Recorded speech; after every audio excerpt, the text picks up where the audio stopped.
Science and technology के क्षेत्र में, इनोवेशन के क्षेत्र में जिस सहयोग की बात की जा रही है, इस तरह का सहयोग इससे पहले इजराइल ने नहीं किया था। आयरन डोम के साथ साथ आयरन बीम की बातचीत भी हो रही है और उन सैनिकों से मिलने के ये की तस्वीरें हम आपको एक बार फिर दिखा रहे हैं। और प्रणय मेरे साथ एक बार फिर इस चर्चा में जुड़ रहे हैं। प्रणय, एयरपोर्ट पर ही दोनों देशों के प्रधानमंत्री अलग से लगभग 45 मिनट से 1 घंटा बातचीत कर सकते हैं। दोनों ही एक साथ यात्रा कर रहे हैं। दोनों देशों के संबंध बेहद बेहद महत्वपूर्ण।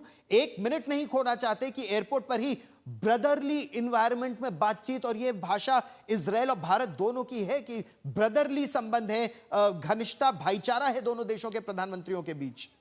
निश्चित रूप से आप देखेंगे प्रधानमंत्री नरेंद्र मोदी का एक करीब 26 घंटे का इजराइल का दौरा है, जिसके अंदर उनके बहुत सारे कार्यक्रम हैं। लेकिन इन कार्यक्रमों के बीच प्रधानमंत्री बेंजामिन नेतन्याहू उनकी अगवानी से लेकर कई जगह पर उनके साथ मौजूद होंगे। बातचीत का ये जो सिलसिला है एयरपोर्ट पर ही शुरू हो गया और दोनों नेताओं के बीच में इसके बाद कई जगह से संवाद होना है। उसके बाद आज ही शाम को प्रधानमंत्री बेंजामिन नेतन्याहू ने प्रधानमंत्री मोदी के लिए एक विशेष रात्रि भोज का आयोजन भी किया है। इसके साथ ही आज संसद में उनका संबोधन भी होगा। तो बहुत सारी चीजें हैं। कल राष्ट्रपति आइजैक हर्जोग के साथ भी प्रधानमंत्री मोदी की मुलाकात होनी है और इन तमाम चीजों के बीच में प्रधानमंत्री आज तेल अवीव के बेन गुरियन हवाई अड्डे के ऊपर उतरे हैं। लेकिन यहां उनके जो अधिकतर कार्यक्रम है वो जेरूसलम के अंदर हैं और जेरूसलम प्रधानमंत्री मोदी को पहुंचना है। कनेसेट के अंदर जो इजराइल की संसद है वहां पर उनका संबोधन होना है और उसके लिए भी व्यापक तैयारियां की गई हैं। और आप देखें कि किस तरीके से इजराइल की संसद के जो प्रिसाइडिंग ऑफिसर हैं उनकी तरफ से कहा गया है कि हम तहे दिल से स्वागत करते हैं भारत के प्रधानमंत्री का। विशेष इंतजाम किए गए हैं। इजरायली संसद को तिरंगे के रंगों में आज सजाया गया है,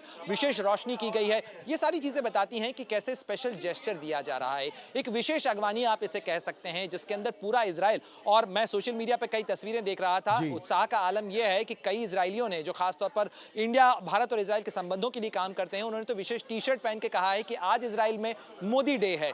ये अतिशयोक्ति लग सकती है लेकिन निश्चित रूप से इजराइल बड़ी गर्मजोशी के साथ भारत के प्रधानमंत्री का स्वागत करते हुए यहां नजर आ रहा है। ये आपने बड़ी बात की कि कुछ लोगों को यह अतिशयोक्ति लग सकती है, लेकिन इजराइल में भी प्रधानमंत्री नरेंद्र मोदी का वहां के लोग सम्मान बहुत ज्यादा करते हैं। न केवल वहां पर जगह जगह तिरंगे लगाए गए हैं या वहां की संसद को, केनेसेट को भारत के तिरंगे के रंग में रंगा गया है, लाइटिंग की गई है, लेकिन जो नरेंद्र मोदी टी शर्ट लोग पहनकर घूम रहे हैं और उनके साथ तस्वीरें खिंचा रहे हैं, वो कह रहे हैं कि बहुत ताकतवर एक प्रधानमंत्री भारत के हैं जो उनके साथ उनके कठिन समय में खड़े रहे और भारत पर उनका जो भरोसा है ये ऐतिहासिक है कि भारत में कभी यहूदियों के खिलाफ कभी कोई कार्रवाई नहीं हुई।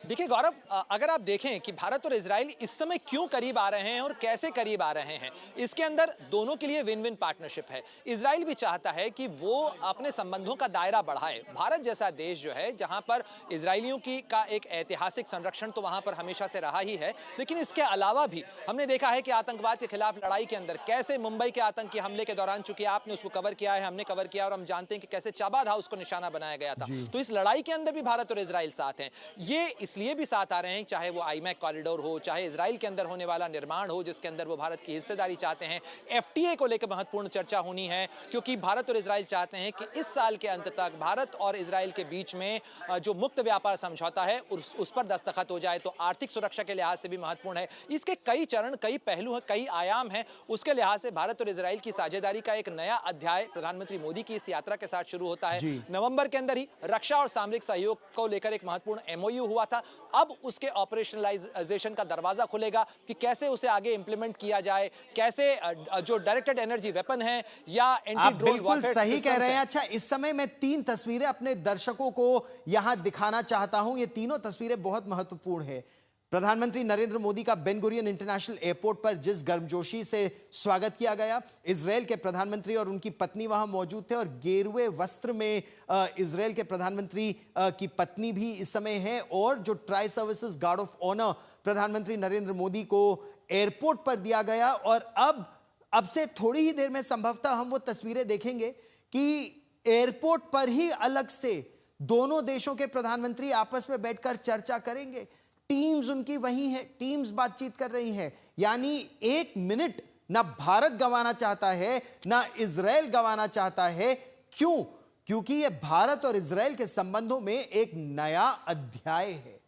कई विशेषज्ञ, कई एनालिस्ट कह रहे हैं कि एक स्वर्णिम अध्याय लिखा जा रहा है इस समय। प्रधानमंत्री नरेंद्र मोदी का यह इजराइल का दूसरा दौरा है, ऐतिहासिक दौरा है।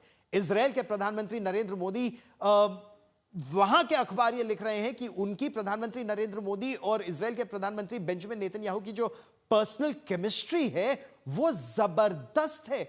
दोनों एक दूसरे पर बहुत विश्वास करते हैं। ब्रदरली रिलेशंस की बात न केवल जेपी सिंह जो भारत के राजदूत हैं इजराइल में वो, बल्कि इजराइल के जो राजदूत हैं भारत में रूवन अजार, दोनों इसकी चर्चा कर चुके हैं कि कैसे ब्रदरली रिलेशंस हैं दोनों के बीच में। इस दौरे का एक बहुत बड़ा आकर्षण अब से कुछ घंटों में इजराइल की संसद जो जेरूशलम में है, जेरूशलम में केनेसेट को संबोधित करना। यह पहली बार है जब भारत के प्रधानमंत्री उनकी संसद को संबोधित करेंगे और उन्हें सुनने के लिए न केवल इजराइल में लोग बेताब हैं, बल्कि पूरे क्षेत्र के लोग और विश्व के लोग यह जानना चाहेंगे कि भारत का G20 की अध्यक्षता में जो नारा था, मूल मंत्र था, वसुधैव कुटुंबकम, पूरा विश्व एक परिवार है, क्या उस नीति पर आगे बढ़ा जा सकता है? प्रणय, क्या शांति दोनों देशों के बीच यानी इजराइल और ईरान के बीच हो सकती है? और क्या भारत की, क्योंकि दोनों देशों के साथ ऐतिहासिक संबंध है, सिविलाइजेशनल टाइज हैं, क्या भारत की भूमिका मध्य पूर्व में और प्रगाढ़ और मजबूत होगी?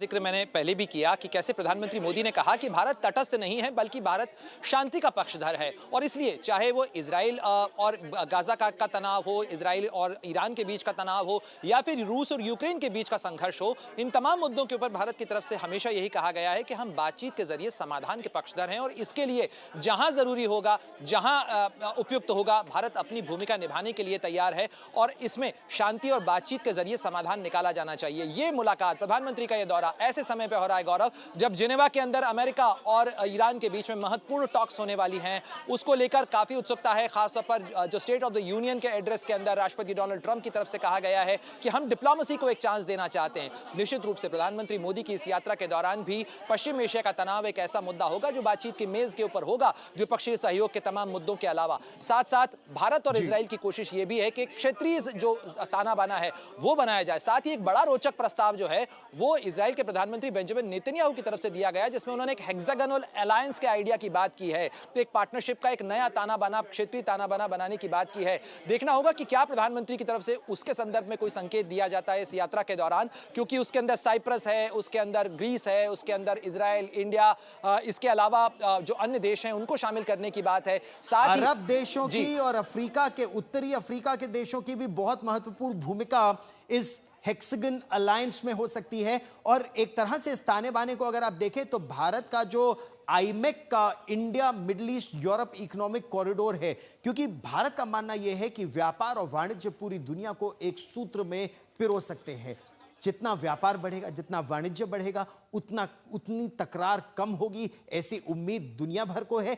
ऐसी परिस्थिति में शक्ति से ही शांति आती है, और शक्ति को बढ़ाने का भी प्रयास इस दौरे में होगा। भारत के लिए भी आयरन डोम की बात करें, आयरन बीम की बात करें, वो टेक्नोलॉजी जो इजराइल ने अब तक किसी के साथ साझा नहीं की है, उम्मीद यही हो रही है कि भारत और इजराइल मिलकर नई टेक्नोलॉजी पर काम करें। प्रणय, तकनीक के अंदर भी ऑपरेशन सिंदूर के सबक के बाद भारत ने भी जो एनालिसिस किया, भारत को जो मॉडर्न एज टेक्नोलॉजी है या भविष्य के हथियारों की जो तकनीक है उसकी जरूरत है। और भारत अब की बार ये इजराइल और भारत के बीच में जो साझेदारी है, अब वो खरीदार और विक्रेता के बीच की साझेदारी नहीं है, बल्कि संयुक्त उत्पादन का जो प्रस्ताव है, भारत की तरफ से भी आकर्षक प्रस्ताव इजराइल को दिया गया है कि आप अपनी तकनीक और इनोवेशन को यदि स्किल और स्केल देना चाहते हैं तो मेक इन इंडिया में आए, यहां निवेश करें। हम व्यापार के साथ साथ हम कारोबार और इसके साथ साथ हम इसका दायरा बढ़ा सकते हैं। इजराइल भी अपने जो सैन्य उत्पाद हैं उनका दायरा बढ़ा सकता है, बाहर निर्यात कर सकता है, और उसके लिए भारत एक महत्वपूर्ण हब हो सकता है। एंटी ड्रोन वॉरफेयर सिस्टम जो हैं वो एक महत्वपूर्ण है। गोल्डन एरो जो मिसाइल सिस्टम्स हैं वो महत्वपूर्ण है, जिसके जो चर्चा के अंदर आ सकते हैं। डायरेक्टेड एनर्जी वेपन टेक्नोलॉजी जो है उसके ऊपर भारत काम कर रहा है, क्योंकि वो भी एंटी ड्रोन वॉरफेयर जो प्रणालियां हैं उसके लिहाज से बहुत महत्वपूर्ण है, उस पर बातचीत हो सकती है। कई आयाम हैं, चाहे वो कृषि का क्षेत्र हो या साइबर सुरक्षा का क्षेत्र हो, चाहे वो आर्टिफिशियल इंटेलिजेंस हो या क्वांटम कंप्यूटिंग हो या उन्नत जो क्रिटिकल और इमर्जिंग टेक्नोलॉजीज हैं, ये तमाम क्षेत्र हैं जो कि बातचीत की मेज के ऊपर होंगे प्रधानमंत्री मोदी और प्रधानमंत्री बेंजामिन नेतन्याहू की ये वार्ता में। महत्वपूर्ण आप बात कर रहे हैं। भारत और इजरायल हर क्षेत्र में अपने संबंध को और ज्यादा मजबूत कर रहे हैं। और एक बात जो भारत लगातार कहता आया है, भारत के इजरायल के साथ अलग संबंध है, भारत के फिलिस्तीन के साथ अलग संबंध है, भारत के सऊदी अरेबिया के साथ अलग संबंध है, यूएई के साथ अलग संबंध है, ओमान हो, जॉर्डन हो, पूरे क्षेत्र में मिस्र हो, पूरे क्षेत्र में भारत के बहुत मजबूत संबंध है। भारत तटस्थ नहीं है, भारत हितैषी है, शांति और शक्ति दोनों का, व्यापार और वाणिज्य को बढ़ाने का, साइंस एंड टेक्नोलॉजी कोऑपरेशन को और ज्यादा बढ़ाने का। और यही बात भारत लगातार इजरायल से कह भी रहा है कि इजरायल के पास अगर टेक्नोलॉजी है तो भारत के पास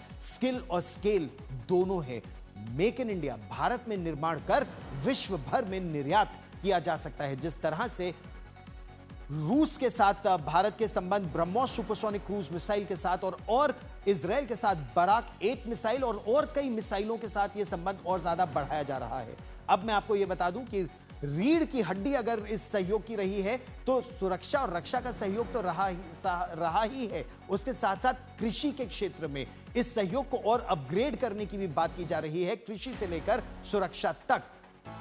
अब हम आपको बता दें कि प्रधानमंत्री नरेंद्र मोदी लगभग 1 घंटे तक, 45 मिनट तक से 1 घंटे के बीच दोनों प्रधानमंत्रियों की एयरपोर्ट पर ही बातचीत होगी। उसके बाद प्रधानमंत्री किंग डेविड होटल जहां वो ठहरे हैं वहां जाएंगे और फिर वहां से जेरूसलम, जो कुछ दूरी लगभग आधा घंटा से 40 मिनट लगता है टेल अवीव से या बेन गुरियन एयरपोर्ट से पहुंचने में, जेरूसलम जाएंगे और जेरूसलम में जो संसद है इजरायल की केनेसेट, उसको आज रात संबोधित करेंगे। बेहद महत्वपूर्ण वो संबोधन प्रधानमंत्री नरेंद्र मोदी का रहने वाला है, क्योंकि वहां पर न केवल भारत और इजरायल के संबंधों में जो नई दिशा दी जानी है उस ओर आगे बातचीत होगी, बल्कि उस पूरे क्षेत्र में किस तरह से शांति और समृद्धि आ सकती है इस पर भी चर्चा होगी। और भारत एक बहुत मजबूत साझेदार के रूप में उभरा है, न केवल इजरायल के साथ बल्कि यूनाइटेड अरब एमिरेट्स के साथ, यूएई के साथ,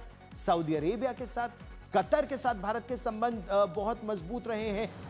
ओमान की बातचीत हम कर ही चुके हैं, जॉर्डन के साथ हम बातचीत कर चुके हैं, मिस्र के साथ बहुत अच्छे संबंध है भारत के। तो इस पूरे क्षेत्र में बातचीत को और फिर कैसे आगे बढ़ाया जाए, और फिर जो India middle east Europe economic corridor है, भारत से शुरू होकर यूएई जाना, सऊदी अरब का रास्ता पार करते हुए इजरायल जाना, हाइफा पोर्ट से फिर यूरोप जाना, और आतंक के खिलाफ एक और महत्वपूर्ण मजबूत रणनीति तैयार करना। विश्व भर में भारत भी होगा, गल्फ के देश भी होंगे, खाड़ी के देश भी होंगे, इजरायल भी होगा, यूरोप भी होगा और अमेरिका भी होगा। और इसीलिए प्रयास ये होगा कि आप आतंकवाद की कमर तोड़ेंगे। यही प्रयास है विश्व भर का, व्यापार और वाणिज्य को और आगे बढ़ाएंगे। कहा यह जा रहा है कि 8 से 10 बिलियन डॉलर के रक्षा समझौतों पर मुहर लग सकती है। मैं एक बात और आपको बता दूं, इनोवेशन कितना महत्वपूर्ण है, आर्टिफिशियल इंटेलिजेंस के क्षेत्र में प्रगति कितनी महत्वपूर्ण है, क्वांटम कंप्यूटिंग कितनी महत्वपूर्ण है, ये सब ऐसे क्षेत्र हैं जिसमें भारत और इजरायल की इस साझेदारी को और मजबूत करने का प्रयास किया जाएगा।